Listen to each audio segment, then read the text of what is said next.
భరతమాత బిడ్డలం, భావి భరత పౌరులం, రేపటి లోకం మాదే మాదే, రేపటి లోకం మాదే మాదే. గురువులంటే మాకిష్టం, గురువులంటే మాకిష్టం, చదువంటే మాకిష్టం. అల్లరి మేము చెయ్యము, ఎగురుతాం కుంకుతాం, ఆడుతాం పాడుతాం.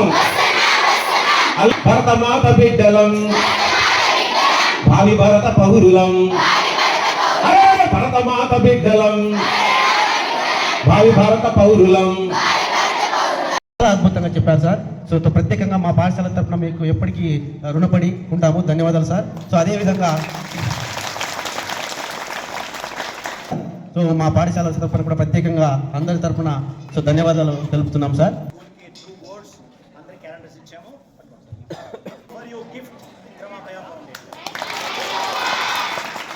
అందరితోనూ మంచిగా ఉంటేనే మంచిగా ఉండాలి, చెట్టుగా ఉంటే చేరకూడదు.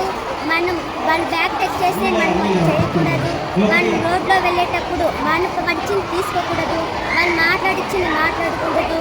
మా ధైర్యాన్ని మేము చూడాలి, వాళ్ళు కానీ మమ్మల్ని ముడితే వాళ్ళ ధైర్యాన్ని మనం చూడాలి. నా బాధని నా ఫ్రెండ్స్ షేర్ చేయాలి.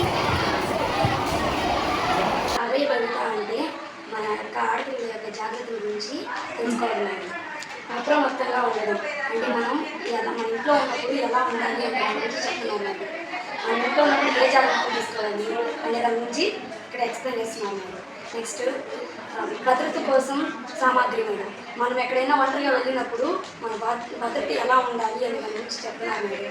ఎవరైనా మనం మిస్బిహేవ్ చేసినప్పుడు మన యొక్క జాగ్రత్త అనేది ఎలా పాటించాలి, మనం ఏ టూల్స్ని యూజ్ చేస్తే మనకు భద్రత దొరుకుతుంది అని మన లగేజ్లో ఉంచుకోవాలండి.